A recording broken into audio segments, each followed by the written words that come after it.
This is Audible.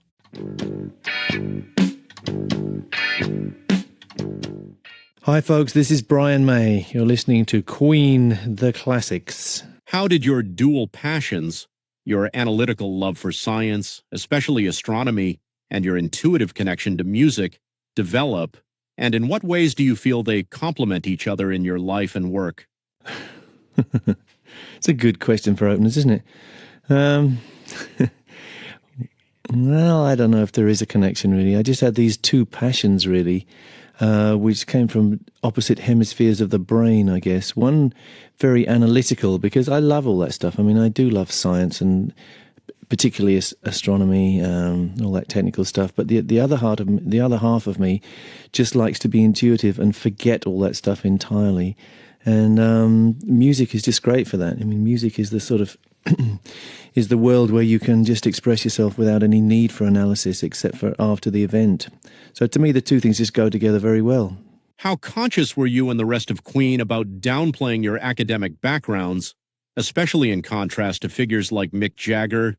And was that decision driven more by a desire to keep the focus on the music and intuition rather than image?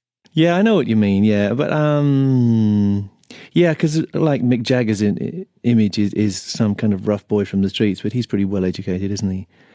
Yeah, I think we actually didn't care that much. We didn't hide it or anything, but we didn't want to emphasize it because, you know, the music was what it's about and still is. And I'm still definitely in favor of intuitive stuff rather than planned stuff, if you give me a choice. How does it feel knowing that a whole new generation can experience Queen through modern technology? And do you think that compares at all to the energy of seeing the band live in its prime? Yeah, I'm surprised myself at times when a lot of young folk come up and are very knowledgeable about the stuff we've been doing over the years. I do think that kids are damn bright these days, you know, and they have access, of course, because of the technology the way it is, to hear things and see things more or less as their parents did if they want. You know, in the case of our generation, we could see what was out there. We could see, you know, it's the 50s when I grew up, and I was lucky enough to see these fantastic rock and roll stars, but I never got to see, you know, what, say, Sinatra was like in his prime or whatever. Now, maybe that's not a very good example because I did see Sinatra later on, but I didn't get to see like the big band era because the recordings were not that good. They sounded very kind of, you know, scratchy and stuff. But I guess you can see that the what would you say, you know, the glory days of Queen, pretty much pristine as they were. You can't actually be at a Queen concert, and I think that was probably the best experience. I think we were by far the best live. You know, I think we kind of, what can I say? There was much more excitement live than we could ever quite get on the discs. But nevertheless, you can hear the discs perfect in digital stereo. You can see the videos and stuff. So it pleases me very much that I've babbled on here, but it pleases me greatly that the new generation see us as relevant. In those early days, would you say that your insane confidence shaped Queen's approach to live performances? We were probably much more fearless than we deserved to be, really. I think we had a kind of insane confidence, and we had a very definite idea of what live was as opposed to in the studio. We were never trying to reproduce the records on stage. We were trying to do a performance and something which was immediate and interactive. And it wasn't like, let's go on and make things sound like the record. We never did that. How did you approach performing Bohemian Rhapsody live, given that its middle section wasn't really suited to being recreated on stage? Well, the one that breaks all the rules, I suppose, Bohemian Rhapsody, because there's no way you can do that, the middle piece, which is a complete sort of daubing on canvas in the studio. So we just basically said, we ain't going to do that. We're going to use that as our changing mechanism. So we would play either the video or the DAT or whatever of that piece and go off and change our frocks or whatever it was and change sets and come back on for the last bit. So we used it as a device, and it was like saying, look, we're not interested in even trying to reproduce this live because it ain't a live thing. But the rest of the song was. The rest of the song was very good vehicle, you know, very intimate, really. When you look back at those early days, how fully formed was the Queen live show in your mind? Well, we were very precocious young guys even in those days. We'd written most of our own material by that time. Although we were doing a couple of covers, I'm not absolutely sure. Um, but basically, we'd written the whole show, we'd rehearsed it, we'd routined it. We didn't exactly choreograph it, but we had very big ideas of how it should be presented in terms of lights and sound, but we didn't have any money. So it was all done on a shoestring with little projectors and light bulbs and stuff. So in embryo, the whole Queen show was there, but I think it was more in our minds than actually visible to the audience. At those early gigs, were there many people coming to see you play? I knew you were going to ask me that. I don't remember. I don't think there were many people there, and in the beginning it's tough. And we were you see, Roger and I, and Freddie as well to an extent, had already been around the circuit. We'd done stuff with Smile, we'd done pubs, we'd done clubs, things like the Marquee, which was the best of what we'd even attempted. But mainly places where people didn't want to listen. So we were very picky about which places we played. So we didn't play many places. But we had this real insane confidence, as I say, that the right moment would come and things would click if we were suitably ready, if we were rehearsed, had the right material, and were in a state which we regarded as ready. Looking back at Queen's early vision, did you always intend to push such a wide musical range, or did that evolve over time? I don't think it was in our original grand plan, if you can call it that. No, not to be quite that diverse. I think the real vision that we had in the beginning was of this tearing, sumptuous harmony kind of layer sitting on top of something very heavy and fairly rough and fairly I don't know, a kind of aggression and spontaneity married with some good production and good melodies. I think what happened with A Night at the Opera was that we just suddenly realized what kind of paintbrushes we had in our hands. I guess suddenly isn't the right word. It was a gradual realization, because even on Queen 2 you can hear a lot of the beginnings of those kind of Baroque kind of expeditions. If you listen to My Fairy King on Queen 2, there's a lot of Bohemian Rhapsody starting to take shape there from Freddie and from all of us, really. So I think we loved the studio. We just found it an endless, limitless canvas. And we were in a very wonderful time where all these new bits of equipment were coming in. It's hard to imagine what it was like at the beginning of that, but the Beatles had only just kind of got into multi-tracking, really, by hooking up machines to run together. And we had access to probably the first 16 tracks, the first 24 tracks, along with all this other gadgetry which came in, like phasing machines. That was unheard of. The first records we made, we had to make phasing by moving tapes, by leaning on the capstans of tapes when they were playing back together. And all this stuff came in. So we had great tools in our hands, and we were just ready to go for it. I guess we had a bit of technical knowledge which we'd picked up. And as you say, we came from technical backgrounds. There's a little bit of an advantage there. And then as soon as you got the toy in your hand and you figured out how to use it, then you just let your imagination run riot. So we were in a great place, and we just loved it. We had a great time. How did your perception of the Beach Boys change over time, and what made you start appreciating their music more? Yes, strange enough, I appreciate the Beach Boys more now than I did then. It's very odd. I love the Beach Boys now, but I'd kind of dismissed them. I remember being very snobbish about the Beach Boys and thinking, no, it's not very interesting. I think I was... it's hard to explain. When you're a kid, you get very snobbish about stuff, and you decide what you like and what it isn't cool to like. And it kind of wasn't cool for me to like the Beach Boys at the time. But now, I listen to it and I love it. And I love some of their... rather simpler and more direct to the heart stuff, like, Darling episode, that just floors me. And I appreciate their expertise. For us, I think the influences were really the Beatles and Hendrix among our contemporaries, if you can call it that. But the beginnings go back to early American. It's the Everly Brothers, it's Buddy Holly and the Crickets. That still totally sends shivers up my spine, thinking about Maybe Baby and... Tell Me How and Looking for Someone to Love. That stuff was just so visceral to me. I've heard a story that you actually built your own guitar from scratch because you couldn't afford one. Is that true? Yeah, the guitar. It's a strange story, really, and it comes down to the fact that we didn't have any money in the beginning, really. That's why. I mean, I had no money. I'd seen catalogues with Stratocasters and Gibson Les Pauls and stuff in, and used to go into the music shops, much like kids do today, and nobody even lets you touch anything. You know, people are very unfriendly to you when you start off, and I couldn't even, in my wildest dreams, take one of those things out of the shop. I couldn't even take the English copies out of the shop, which were things like Coloramas and Futuramas, which some of my friends had. So the only way was to build one, and me and my dad decided that we could build one better than anyone else. So we just got this into our heads, and we spent 2 years. Some of which was some of the time was experimental. Some of it was just painstakingly, all with hand tools. We didn't have a single power tool, so it's all files and sandpaper and pen knives and chisels and stuff. And it was made out of junk that was lying around. Really, the neck is a piece of an old fireplace, beautiful piece of mahogany with some residual wormholes in. And the main part of the body came from an oak table, which was in my dad's garage. And we went on from there. Motorbike valve springs we used from an English motorbike, I have to add, to balance the pull of the strings. And we designed our own tremolo, which rocks on a knife edge, which I think was the first of its kind. I'm pretty sure it was. And we designed a bridge,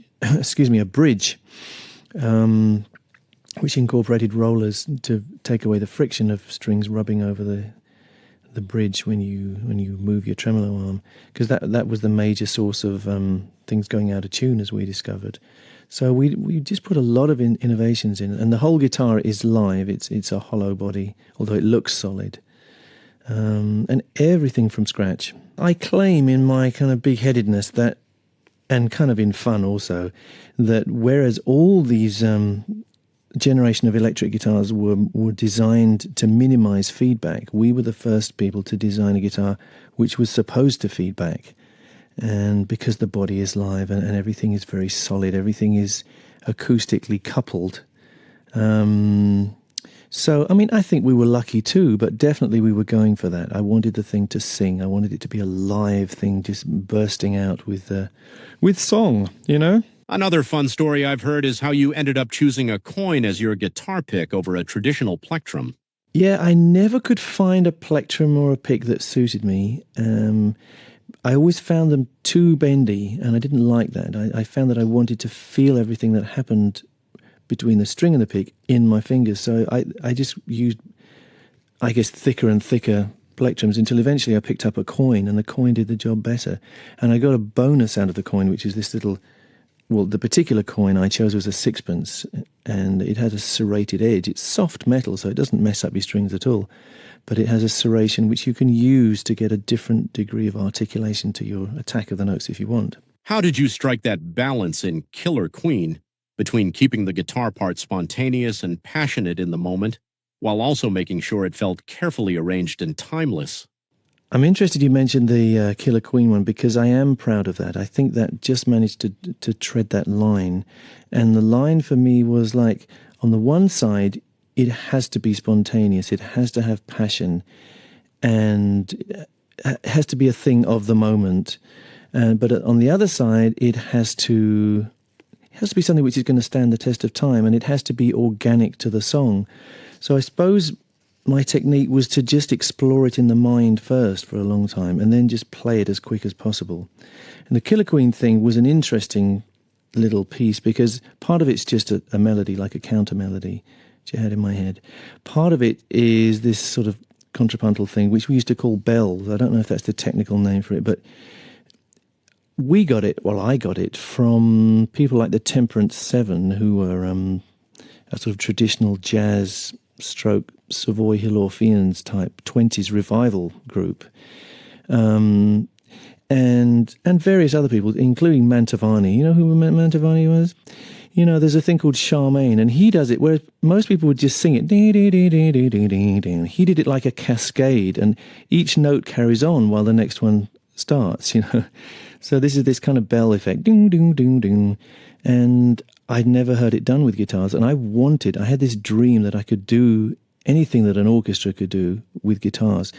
And I thought that the great thing will be that the guitar has this passion and guts and this kind of it's a very expressive instrument to me, and I was just so interested in the possibility of trying to get all this stuff, the rawness of the guitar coupled with an awareness of an arrangement. So I had the arrangement in my head, and it was just a question of doing it and bouncing it across the stereo. I kept the tracks separate so you can hear the separate stuff. And it was a lot of fun, but listening now to the track, I love Killer Queen. I think it's a great creation from Freddie's mind. Very tasteful, and I like the way it's recorded because there's so much happening, but there's such a lot of space in it. It's almost transparent, and there's all this stuff going on, little bells happening, and counter lines on guitars, and things coming in for just one bar and disappearing. I think it's a really nice piece of work, I must say. How did seeing Eric Clapton change the way you approach guitar playing, especially in balancing technical skill with emotion and feel? That's an interesting question. No, I don't think it was conscious, really. I was more conscious of being pulled different ways, because when I first saw Clapton, I was really blown away because I'd become quite technical. I was only a kid, really, but I'd got quite a long way into technical guitar playing, and I suddenly looked at this guy and realized it isn't about technique. It's about passion and feel and playing from your heart. And that was just a huge thing for me. But I didn't want to abandon the melodic stuff that I was interested in. So I think I was always kind of being pulled either side. And, between something that's melodic and something which is blues-based. And maybe it's my sort of base, maybe it's the fact that I was always so uncomfortable that put me in a different place. I was always a little bit torn, I guess. And that's the kind of the way I see it. I don't see, it's hard for me to see it. I'm very pleased that you say stuff like that. It's not easy for me to see myself as anything particularly different or special. I just do what I feel. After pushing boundaries with A Night at the Opera, what inspired you and Freddie to go even further? Okay, here's one. This is fairly off the wall. This is called The Millionaire Waltz. And the story behind this is that we'd just done A Night at the Opera, which seemed like, people were saying, "Oh, this is as far as you can go into the sort of Baroque, whatever it is." They didn't know what to call it. And we thought, no, this isn't as far as we can go. We can go a lot further than this. And Freddie came up with this track called The Millionaire Waltz, which really makes Bohemian Rhapsody look like a 12-bar. It has got so much stuff in it, and listening to it now, I can't believe the work that's in it. It's from a Day at the Races album, and I think the Night at the Opera and the Day at the Races albums are very, in retrospect, kind of parallel, because we were just going all out to do anything that had never been done before. So you have this sort of kind of Johann Strauss atmosphere. You have Freddie singing like Marlene Dietrich, and it's totally impertinent. And the amount of the amount of guitar stuff on this, I still can't really believe. The guitar's being made to do all kinds of stuff, snaking around. How did your love of traditional jazz and experiences like visiting New Orleans influence the way you approached recreating a full jazz band feel on guitar in good company? This was like a little fetish of mine. I loved all that traditional jazz stuff, and one of my big treats was go to New Orleans and hear the real stuff. And I was trying to be a jazz band. It took me a long time, but because I'd grown up listening to trumpets and trombones and clarinets, I kind of knew the stuff that they would play. So it wasn't just getting the sound of those instruments with the guitar, it was trying to get into the minds of the people who would have been playing in this jazz band. What was it like meeting Groucho Marx in his later years, and how did he respond when you and the band performed for him on the spot? Well, he said he did. He was quite a guy even at that time. And he was not long before his death, and he was pretty much confined to a wheelchair, but boy, he was all there. And he was having his nap when we got to his house in Beverly Hills. Just young boys we was. And his nurse wheels him out, and he says, "You guys are Queen, okay? What do you think you do, And he said, I guess you're singers, right? Well, sing, okay?" So we go, and I think I said something like, "Well, I haven't really got a guitar, we can't do it without the guitar. Here's a guitar." So suddenly you put on the spot, and we sang 39, me and Freddie and Roger, sort of just the acoustic and us singing. And he liked it, he laughed, and he sort of applauded and stuff. And he did his turn too. He got up there and he kind of pulled himself up beside the piano and sang these strange songs. And I wish I could remember what they were, but it was very funny. And it was he did a whole little act for us. And then he said, I mean, he did say that he liked the music. He said, "You guys are great and happy to meet you and stuff." And we were able to tell him what an enormous charge his stuff had been for us, because it came about because we used to watch those films while we were in the studio. That was our relaxation. And it was just very inspiring. And I think we felt like we were in some way following in the Marx Brothers' footsteps, you know, without wishing to be too pretentious about it. Because those guys were a team. They were kind of a rock group of their day. And they went through so many changes, so many arguments, so many problems in metamorphosing to sort of keep ahead of their audience and the critics and stuff. And we just identified with the Marx Brothers a whole lot. So we were able to say, look, we love you guys. And it was a good afternoon. Very good. How did your fascination with general relativity inspire the emotional story behind 39, particularly the idea of a space traveler returning to find that everyone he loved has aged far beyond him? You want to know the story of 39? Okay. It's this is one of the few times that I've ever brought astronomy into the music that I play, but I was fascinated by this idea of relativity, and this is general relativity. Because if you go in a space rocket fast enough and far enough and you come back and you've made a whole circle, your time will have been different from the people's time who stay behind. And if you got it just right, you could have aged 1 year, but the people who you left behind on Earth would have aged 100 years. In other words, they wouldn't be there anymore. And that's what the song's about. The guy has to go off and he's in search of pastures new. He's probably going to kick some aliens off some planet, being a human being. I'll return to that theme later. But he goes off, and he says goodbye to his wife. When he gets back, he doesn't see his wife. He sees maybe his daughter, maybe his granddaughter. It's not specific. But he has a great sadness because he's done something great for the human race, but he's lost everybody who's near and dear to him just by being in a different relativistic place. So that's the story of the song. How did the very different personalities and strengths of Freddie Mercury, Roger Taylor, and John Deacon come together to shape the unique sound and success of Queen? It's quite easy, actually, especially with the distance of time. It was a very lucky combination. You have Freddie, he comes from a very strict religious background. He's very kind of inhibited by nature. He's quite shy, but he totally reshapes himself. He's determined to become his dream. And I think that's his great kind of affinity with the guy who comes and sits at the back of Wembley Stadium and sees Freddie. That guy knows that Freddie got himself to where he is because he made himself. And I think that's a wonderful quality. He's a genuine free spirit, Freddie. He's totally creative. He's totally off the wall. He's completely fearless. Put him on a stage or a studio. And it's just raw talent. In the beginning, he doesn't even sing noticeably well, but he kicks into that as well, and he fashions himself into, I would say, one of the world's greatest singers ever. I mean, maybe you can call me biased, but I don't hear anyone who has that range and power and passion.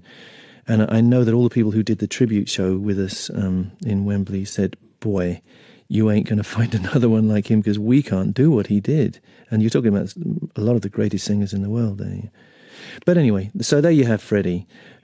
There's Freddie. And then Roger is exceedingly bright. I mean, Roger is intellectually extremely bright. You cannot keep up with Roger unless you have all your wits about you and you don't sleep.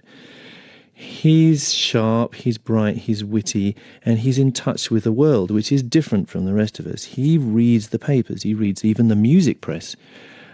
He's aware of trends and stuff. He's aware of fashion, of clothes, of who's hot at the time, all that kind of stuff. And he's into being a rock and roll star. That's what Roger wants. Roger's dream is to be the rock and roll star, to live it and breathe it. And he does. You know, Freddie's mind is kind of somewhere else because he's into his creation and into the worlds which he spins in his mind, you know. But Roger is 100% connected to the world. Then you have John Deacon. his writing talents emerged later on, but what Idk has in the beginning is this kind of rock steadiness, and also he has a much higher level of education than, well, I would say than any of us really, and he gets his first class honours degree, which none of the rest of us managed. He's quiet, but he's totally thorough. So if you're in the studio and we've all missed something because we're all flying off somewhere, Deke will say, "You forgot this. What about this? This is happening." And we get to the point where we don't do anything without asking John. It's always like, "Oh, what would John say?" Because John has the overview. He's cool. He stands back and he has a knack of seeing what's going to work and what isn't. I mean, he's a fine bass player, and boy, it's easy to underestimate that. I could tell you some stories where we did play with other people, because we thought, yeah, people can stand in. But as soon as John comes back in, the whole thing starts sounding musical and round to a degree which it just cannot do with anyone else. He's a wonderful lyrical bass player, I think, John. How did John Deacon evolve from being the quieter, low-profile member of Queen into such a powerful songwriting force? Yeah, well, John was the youngest of us, and he's a little bit in awe of us in a sense. He'll tell you, he wanted to keep a low profile in the beginning, and then he started to write songs, and we're all full of ourselves, and we think we can write songs. But John comes along and does these great little pieces of lyrics and very melodious and everything, and suddenly we realise there's a great force here. And to cut a long story short, eventually you get to Another One Bites the Dust. And he started a revolution there because he's in a rock band. He's not supposed to play stuff like that, And I can remember Roger's face when he first heard it. Roger was thinking, I don't think we can do that kind of stuff, But Freddie was totally into it, and I liked it. I found it very intriguing or challenging as on an intellectual level, if nothing else. But Deaky was right in there, and he changed the world for us. And his writing just went from strength to strength. Deaky always wanted things to sound different from anything else on the record, so he recorded these drums with an enormous amount of sort of top and EQ on them, and we all went, this is never going to work, John. But the way he'd structured the song in his mind, it actually does work, of course, because it's a much more sort of pop-sounding track than we were used to making. I don't know if afraid is the right word. Sometimes we weren't sure if things were right for us. We were conscious of a sort of image being carved out. But we just thought it was a good song. And I remember having lots of discussions late into the night. And the end of it always was, the songs dictate us. And, we have to put ourselves into our songs. There has to be an honesty there in just following whatever we feel. And that's the only criterion, really. We were very critical of each other. We would always say if we didn't like each other's songs. And we got very hurtful to each other. Because, your song is your baby. You don't want to hear people ripping it apart. But that was one of our strengths in the end because, when it comes to the critics talking about your songs, you've already heard it from your mates. There is nothing that they could say which would damage you worse than what you've been through with Queen. It was like a sieve. How did the early recording and release of Keep Yourself Alive shape your feelings about the track, especially given the contrast between its original intent and how audiences ended up interpreting it? Oh, I remember recording it very well. It was one of the tracks which we demoed in Delaney Studios before we had a record contract.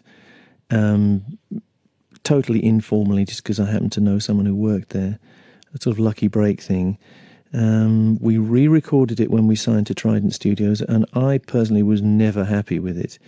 But because of political stuff, we had to put out the Trident version because we were signed to Trident Audio Productions. It was like you couldn't put out something which wasn't made in their studio because that was what they were based on. So I still have the original and I still like it a lot because there is a magic about the first time you put something down on a tape. But the funny, off the top of my head, the thing I remember most about Keep Yourself Alive is it was supposed to be ironic. This will surprise most people, and it shows that I failed. And I think irony is very difficult to put into a song because people always take it at face value. And most people, Queen fans or whatever, think of Keep Yourself Alive as a very up song, very optimistic. And it wasn't really intended that way. It's because I've given in. I treat it that way now. Keep Yourself Alive, yeah, jolly, very jolly song. But actually, it was meant to be kind of sarcastic. if eating your dinners and getting, improving yourself is all that life's about, maybe it isn't about very much. So that's my take on Keep Yourself Alive. It was, yeah, it was the first song that we ever wrote, I suppose, as a band. First single. No, we didn't think it was going to be a hit, I don't think, except in our moments of totally insane optimism, because we had no contacts, we had no in. It took us, it seemed like years to even get it to the point where it was released. And then radio wouldn't play it. They said it was, I don't know, it took too long to get to the chorus, and it was too loud, and the guitars were too loud or something. The stuff they say, which nowadays they say again. I mean, radio has, in this country, has gone totally back to mush. There is no way to get any rock and roll played on English radio. But in those days it was tough, and no, they didn't play it. So I remember touring all the way around England with Mott the Hoople, and they had a record out at the time which was climbing the charts, and we would sort of open the music papers each week thinking, wonder if we'll be in there, knowing that we weren't going to be in there. How did it feel to realize you'd written something that audiences didn't just listen to, but actually embraced and sang back to you as part of the experience? I love it, I have to say. If you ask me how I feel great, because in common with the old lady who sits with the writing credits to Happy Birthday to You, I seem to have written something which actually has embedded itself in public consciousness. And I love it. I just think it's the greatest thing, and makes me feel very happy. Yes, it was intended exactly to be a participation thing. It was written at the moment when Queen was at a real kind of singularity, I would say.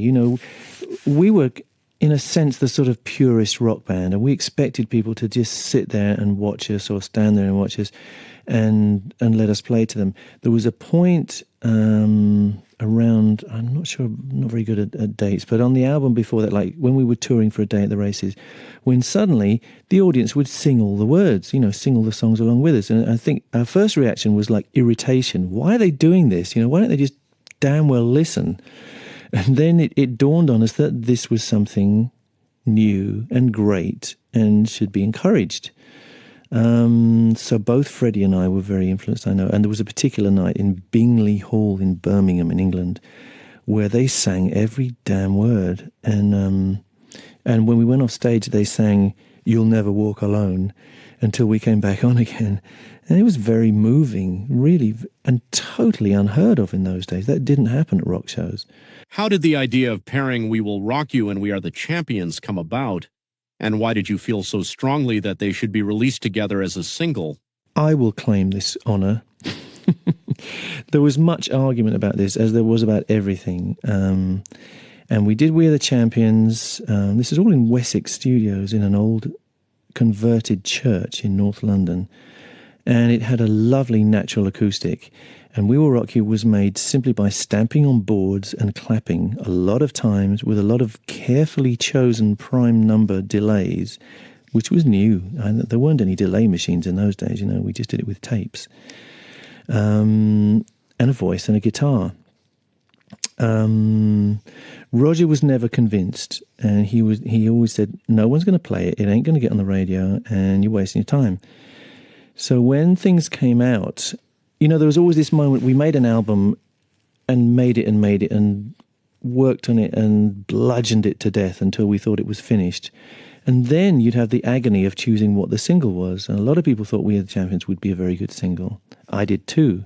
But I actually thought it would be great as a pair, because Freddie and I had conceived them very much in parallel. I put them next to each other on the tape, thinking that would be a good opening to the album. And my choice would have been to put out the single that way, with the two back to back. But I was overruled because of this thing, the radio won't play it. But to me, I could hear it on the radio. I thought there's never been anything like that on the radio, and it'll stand out and it'll make a big splash. So what happened was, in England, they just played We Are the Champions, and I don't think anyone really heard We Will Rock You in the general public at that time in England.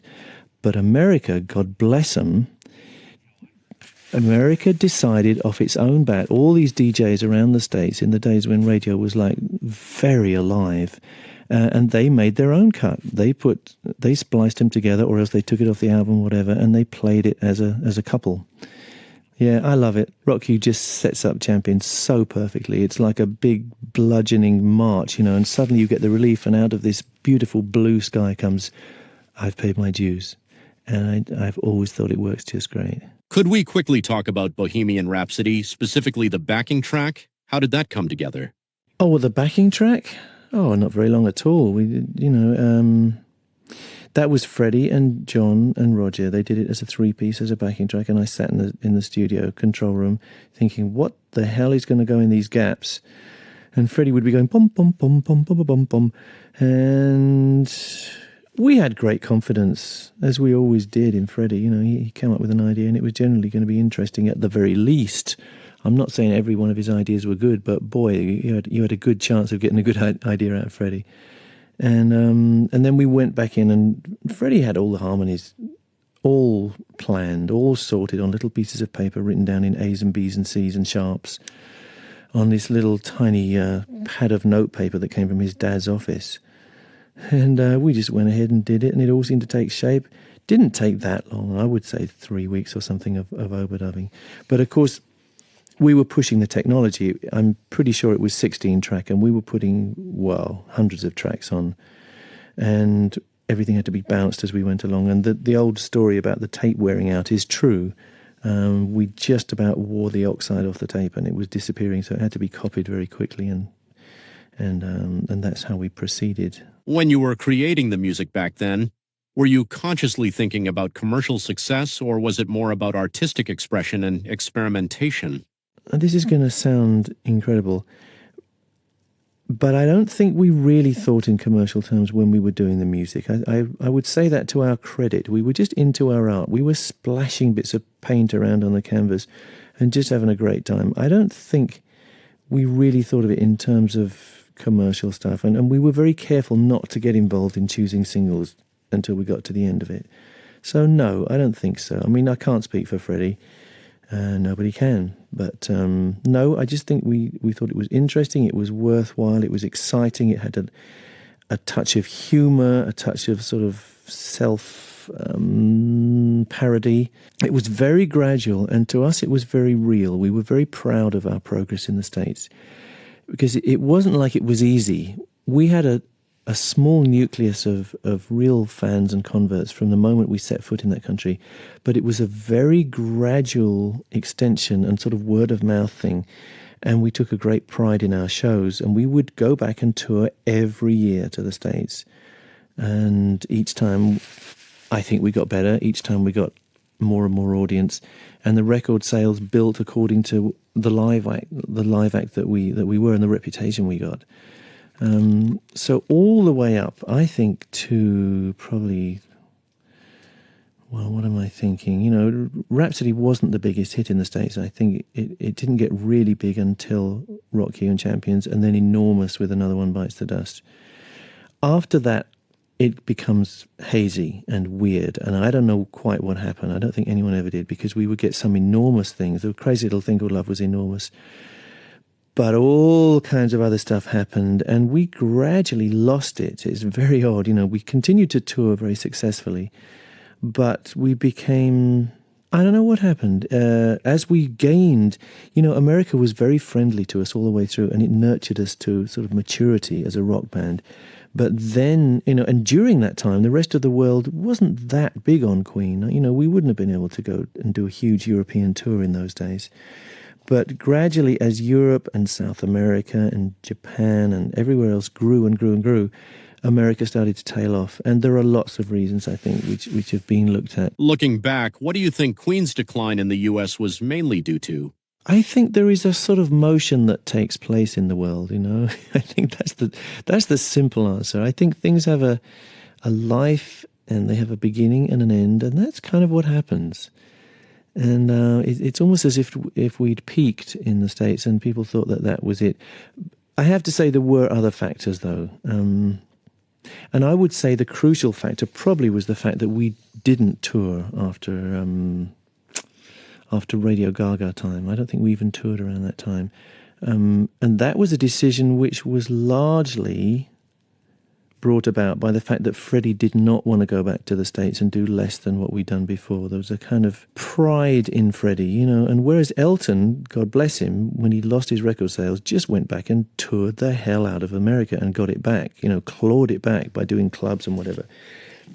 Freddie said, no, that's not us. Well, that's not me anyway, and you can go without me, you know.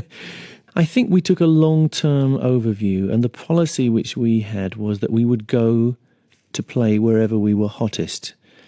That was the policy, really.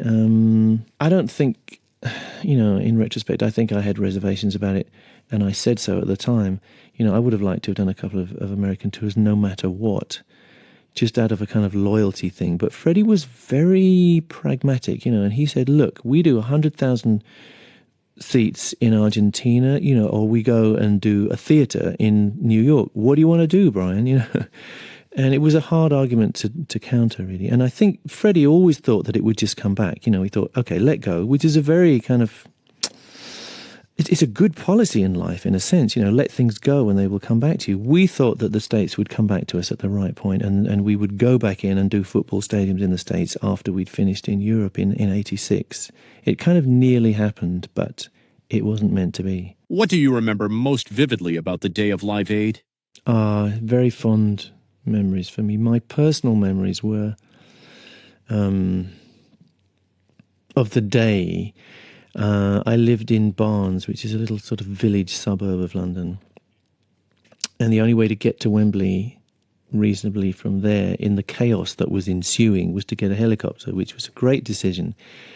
We got a little helicopter in there, and we were there for the opening ceremony, and when Status Quo came on and did Rockin' All Over the World. And then we helicoptered out, and we thought, we'll have the day with our families, and then we'll come back and play. And I remember going back, and I think it was the fair. It was the day of the fete. We have a thing where the whole sort of village green is covered with stalls and stuff, and I was there with my kids and doing very ordinary things, but with this incredible excitement inside me, thinking, boy, in a couple of hours I'm going to be back in that place and we're going to do our thing. And it was terrifying, but also just brilliantly exciting. So when you walked out on stage at Live Aid, what was your initial reaction, and did you have any idea the crowd would react to Queen the way they did? Incredible. It still gives me kind of chills up the spine to think about it, because we went on that stage as a group that was not billed, essentially, because all the tickets were sold before we'd confirmed that we would be on. So we were not going in front of a Queen audience, and we didn't expect that people would respond that way. We thought, yeah, we'll win them over, you know, because we thought we were good. Plus, we had a lot of experience in football stadiums. We knew how to handle ourselves, and that was a distinct advantage. We were probably one of the few groups there who had actually played that kind of situation before to like 100,000 people. So we had it together, but we were totally blown away, totally shocked by the way the whole place acted as if it were a Queen audience. Unbelievable. Yeah. Just outrageous. I mean, we worked damn hard for it, as we worked for everything. You know, things don't come without work. And we worked really hard for that show. We didn't just go on and play a couple of songs. We worked on that set. It was like it was a response to Bob Geldof's request. He said, be a jukebox. He says, go on, people want to play the hits. People want to hear the hits. Play the hits, get on there, play the hits and get off, which is exactly what we did. So after Live Aid, it felt as if Queen proved the band could still command a crowd without all the production. Did that confidence and renewed sense of purpose directly shape the energy behind One Vision? Yeah, now it's funny, looking back, you know, I've seen it said, and I think John said, you know, we were inspired to do that. I think there's probably an element of that. I wasn't really conscious of it myself. I just thought, we're going back in the studio, and in a sense, we're very reassured of our power. Because I think, you know, I think we believed that we relied on our show, and the show was us. And you have to remember, a Queen show was an enormous array of sound and lights and effects and whatever, and we thought that was Queen in a sense. And the fact that we went on at Live Aid without any of it, in kind of jeans and T-shirts, no lights, the same PA as everyone else has got, a sort of thrown together backline, and pulled it off, was it was a kind of sobering thought. We thought, well, actually, maybe we are good, you know. So The song, I mean, the inspiration for the song really is a Martin Luther King speech, and Roger was very into that. It comes from Roger's hand, this, and it resurrects itself in a kind of magic. Because Roger was, Roger's dogged. He's a dogged old sod, and he'll make sure things happen eventually. Because his song, he had a song which was going to be called One Vision, but we completely butchered it and doctored it and made it into this thing called One Vision as you hear it now, because it was my riff and it was a lot of Freddie's ideas in there. And it was hammered out in true sort of Queen group style. But energy, a lot of energy. The group had energy and conviction and a sense of purpose, I guess. What was the funniest onstage disaster you remember Queen having during a live show? There's probably lots. The first one that comes to mind is, I think, Brussels. We had this enormous crown which covered the stage before we were on there. I don't know if you remember. And it was all singing, all dancing. And it sat on the stage with a sort of curtain around the bottom until we were ready to go. And then we played the big intro tape, which is We Will Rock You and going into Champion. No, it's We Will Rock You going into something. And at the right moment, there's a massive explosion. There's loads of dry ice and smoke, and the crown lifts majestically off the stage. Right? We're heroic rock stars. Anyway, in Holland, everything happens great. Tape comes on. We go on and intro tape, and the smoke accrues. We get to the point where I go. The crown, instead of going up, starts to tilt. Because what has happened is the chain hoists are hooked up the wrong way round on one side. So instead of this thing majestically lifting off, it keels over like the Titanic. We run for our lives, and so does the whole crew. And everyone's trying to figure out what's going on because it couldn't be stopped. So it got to about 45 degrees before anyone could figure out what to do, I think. It was very funny. How did the collaboration with David Bowie on Under Pressure actually come about? Yeah, we were in the studio recording an album, and I think we just bought the studio. It's in Montreux in Switzerland, and David lived there, not far away, and he just dropped in, really, for a chat, and we thought, wouldn't it be nice if we could do something together? Went down to the studio and kicked a few things around, and John started going dum dum dum dum dum. Yeah, we actually stole it off Vanilla Ice. This is a little-known fact, yeah. It was actually, I'm cutting a long story very short because it was a very interactive experience and very difficult, I would say, because you have four massive egos in Queen, of which I am one, and then you have David, who is not lacking in this kind of stuff, So it was difficult, and I suppose from difficult situations, great things come sometimes because every line was fought over, and the mix was so fraught that I couldn't even be there. So it was a very interesting experience, but a lot of I'd say most of the lyrical ideas came from David. David had a very interesting technique which he brought in, which he'd been exploring with Brian Eno, and the technique was that you don't actually write a melody line once you've got your backing track. You go in there and everybody just sings the first thing that comes into their head, listening to the track. Total spontaneity, and then you sift through it and you figure out what David likes. No, I'm joking. But what you do, that's what you do, and it's a nice way of catching yourself unawares, and it worked very well. So that's where some of this strange scat stuff from Freddie came. It was just done totally off the cuff before the song was even written and found its way into the final mix. Did you feel the press was unfair to Freddie because he dared to be different? We thought they sucked, basically. And we had so much strength within us, I think that it didn't matter that much. There were moments when we got hurt because some of that stuff wasn't just critical, it was personal, very personal, and I think very unfair, particularly to Freddie. And I still hear some of that stuff, and I feel myself bristle, and I want to go and punch the guy, if he's kind of belittling Freddie, because Freddie's one of these guys who dared to be different, and everyone who does that is going to get put down. So when critics came after Queen early on, did being part of such a tight-knit band give you the confidence to ignore the noise? Basically, we looked at the big picture and we thought, people like it, people are buying it, and that's what matters to us. I think that's really it. And as I say, we had a great internal strength. It's much easier being a group in that sense than a solo artist. I think, I've been a solo artist the last 10 years, and you're constantly questioning yourself. And if somebody says something, you go, oh, really? Whereas when you're in the band, you don't have any doubts. You just know that each other, you know that somebody would have told you if you smelt, you know? it's, we had such a fine sort of magnifying glass on each other that we knew what we thought of what we were doing. No doubts, really. Could we just take a minute to talk about another band? What are your thoughts on Kiss? Is it true you are a fan of theirs? I like Kiss a lot, yeah. I mean, we were often sort of compared at the time. I know we were sort of counterparts. They were the American version, we were the English version, according to some people. I think we went into it with slightly different ideas. I think it's hard to say because you'd have to use their words, about what they were about.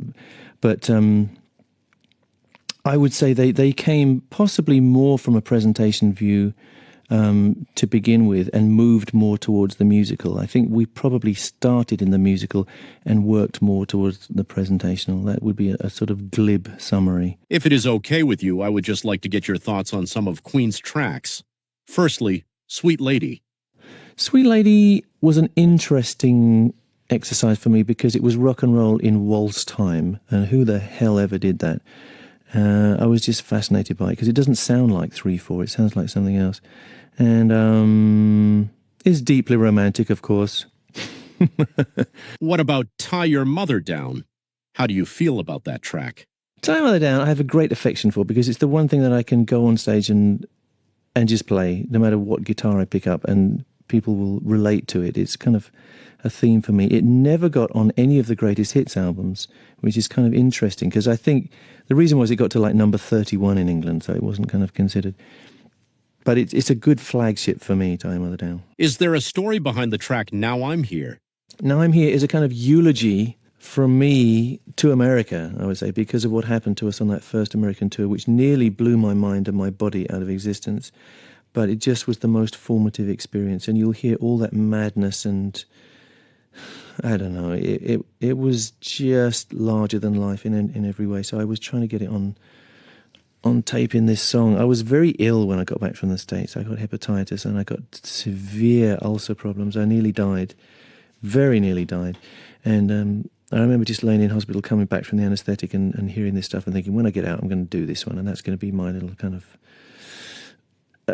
It's going to be my portrait of our first expedition to America.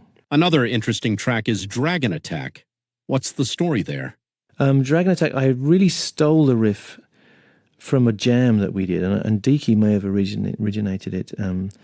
But I guess it's one of these moments when I got totally headstrong and impossible, and I could hear the song in my head and had to do it. I could just hear the song from this riff. I like it because it's different. Again, it's kind of rock and roll in a sense, and it got played on rock radio.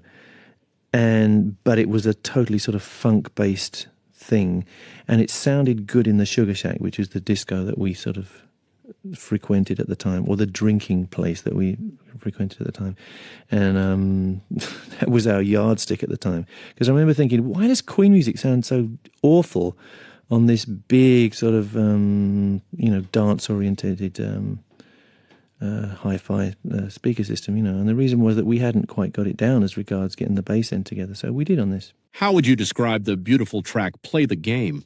Play the Game, nice, classic piece of Freddie writing, beautifully played on the piano, beautifully played by the three of them, in fact, John, Roger and Freddie. It's an immaculate backing track, relaxed, tempo moves and breathes as it wants to, but just perfect in its way. And they would do that, play the thing 4 or 5 times, and by that time it would be in the can. I just put some icing on it. How did the band get the idea for Bicycle Race? We were in France recording this album, and the Tour de France bicycle race was making its way close to us, and it just seemed like fun. Freddie's idea, and a great piece of sort of consecutive arrangement. I mean, beautiful how it moves from one piece to the other. I love it. Another great Queen track is Stone Cold Crazy. How did you guys come up with that one? Stone Cold Crazy was almost the first song that we ever played as Queen. It existed in a different form in Freddie's previous band called Wreckage, and I saw them play it. But it went that kind of riff. And I said to Freddie, you have to take it someplace different because your words are really frantic, like sleeping very sounding on a Saturday morning. It's almost like a rap thing, like a cannon, like a sort of machine gun fire, you know. And so I said the riff has to match the words. And I think just kind of at the top of my head, I played this kind of riff, and Fred went, that's it, that's what we'll have, you know, do that. You do that, I'll do this. And the song was a Queen sort of staple in the live act long before we ever put it on record because we didn't think it was really good enough. Would you be able to tell us how you wrote the emotional track, Who Wants to Live Forever? It was written very quickly in an emotional outburst of mine after I saw the rushes for the film The Highlander, the piece where she grows old and he doesn't, and she dies in his arms. And it sort of brought out all kinds of stuff that was lurking in my heart at the time. My dad was dying, and the marriage was breaking up, and it was all right there, waiting to be plucked. It was done as a demo, but there was a kind of miraculous thing that happened, as occasionally happens to you. You know, you just make a piece of music out of memories, and then you put it to the film, and everything works. And it just happened that way. Before we wrap up, is there anything you would like to talk about that you are excited for? Let me just mention the interactive songbook, because this thing was brought to me, a nice piece of software which these people are developing. And for the first time, you actually, at least I think it's the first time, you go into a song and you can go to various pages. And one of the pages will be a page where you see a hand on the guitar and you can see what strings he's pressing. You can then press a button and it will play the chord. Or yes, you press another button and it will itemize the strings. And the same for the piano and everything. So you can go into a Queen song. At the moment, this is just the songs from Greatest Hits 1. But you can pretty much get all the chord shapes, and it will show you how to do them. And there's a scheme. There is also a thing they call the riff machine, which tells you how to play certain of the riffs. It doesn't really get into solos yet. I think that's going to be in like volume 2, because that wasn't so easy to do straight off. But I've been working with these guys. You know, they came to me with this thing kind of 90% done, and I, in my customary fashion, hacked it to pieces and told them they were doing it all wrong. But basically, no, I just made a couple of improvements, and I think it's a really great thing for anyone just starting off and wanting to play these things. It's going to be a nice tool, much better than buying the sheet music and studying that. That'll be out in a couple of months' time, I think. Thank you very much. And that was the timeless Brian May.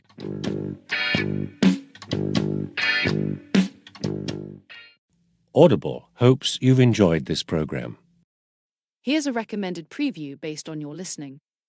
To listen to the full title, you can buy it in your player.